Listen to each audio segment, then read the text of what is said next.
ఇవాళ కరీంనగర్ జిల్లాలో రైతులకి రైతు భరోసా 15,000 ఖచ్చితంగా మీరు ఇయ్యాలి. పోయిన 2 సీజన్లు మీరు రైతు భరోసా ఇయ్యలేదు అని ఇలా కరీంనగర్ జిల్లాలో ఉమ్మడి కరీంనగర్ జిల్లాలో రైతుల పక్షాన తెలంగాణ రైతుల పక్షాన మేము దాంతో పాటు ఇలా రుణమాఫీ నా హుజరాబాద్ నియోజకవర్గంలో కేవలం 50% మాత్రమే అయింది. ఇంకా 50% కాలేదు. నా హుజరాబాద్ నియోజకవర్గంలో రైతులకి రుణమాఫీ చెయ్యాలని నేను డిమాండ్ చేశాను.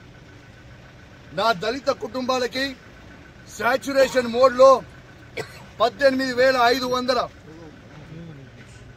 కుటుంబాలకి మేము దళిత బంధు ఇస్తే 2వ విడత దళిత బంధుని వీళ్ళు ఇయ్యకుండా మా దళితులకి ఇబ్బంది పెడతా ఉన్నారు.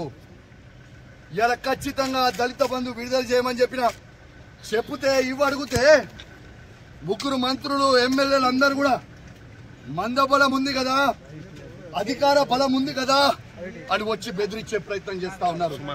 మీరు బెదిరిస్తే భయపడేటోడు ఎవడు లేడీడా. ఖచ్చితంగా కేసీఆర్ గారి పక్షాన మేము నిలబడతాం.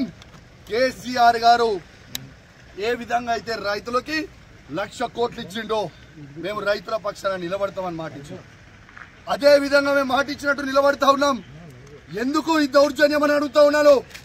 మంత్రులు ఎమ్మెల్యేలు అధికారులు సాక్షిగా నేను ఒక ఎమ్మెల్యేగా ఉన్నా ఎట్లా బయట పట్టుకొని నూకేస్తున్నారో ఒక్కసారి మీ అందరు కూడా చూడండి విజ్ఞప్తి చేస్తాను.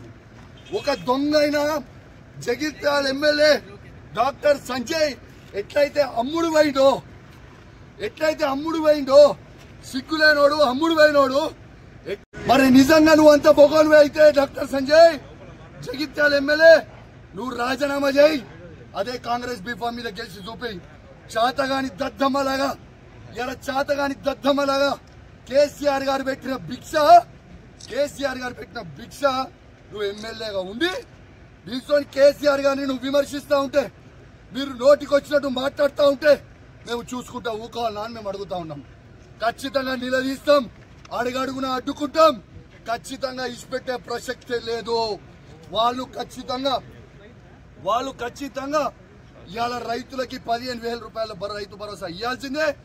ఇందిరమ్మ ఇల్లు ప్రతి ఒక్కరికి ఇవ్వాల్సిందే. ఇలా వాళ్ళు ఇచ్చిన 6 గ్యారెంటీలు ఇవ్వాల్సిందే. వాళ్ళు భయపెట్టించి దౌర్జన్యాలు చేస్తే భయపడే ప్రసక్తే లేదు. తస్మాత్ జాగ్రత్తగా ఉండుర్రి. మీరు ఇష్టం వచ్చినట్టు మీరు చేస్తా ఉన్నారు. 3 ఏళ్ల తర్వాత మళ్ళా కేసీఆర్ గారు ముఖ్యమంత్రి కాక తప్పదు. ఎవరు కూడా ఇలా ఎక్స్ట్రా చేస్తున్న అధికారులని ఎవరిని కూడా ఇచ్చిపెట్టాం. అది కూడా గుర్తుపెట్టుకోండి అని చెప్తా ఉన్నాం. ఇవాళ మేము కొట్లాడేది ప్రజల పక్షాన. ఇవాళ పోలీసు వాళ్ళని కూడా అడుగుతా ఉన్నాను, మీకు కేసీఆర్ ఏం తక్కువ చేసిండమ్మా? మీకు అద్భుతమైన ఫార్చునర్ ఇచ్చిండు, అద్భుతమైన ఇన్నోవాలు ఇచ్చిండు, 5 స్టార్ పోలీస్ స్టేషన్లు చేసిండు, మీ జీతాలు పెంచిండు. ఇవన్నీ మర్చిపోయిరా.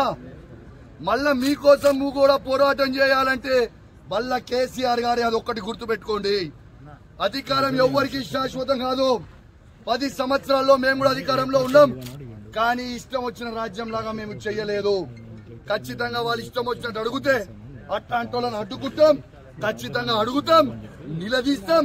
పార్టీ మారినోళ్ళని కూడా ఎవరిని మీద రాజీనామా చేయకుండా పార్టీగా మారి తిరుగుతాను అడుగున అడ్డుకుంటాం, తిరగబడతాం. బిడ్డ మిమ్మల్ని తిరగనియమని చెప్పి కూడా తెలియజేస్తూ సెలవు తీసుకుంటా ఉన్నాం. జై తెలంగాణ, జై కేసీఆర్.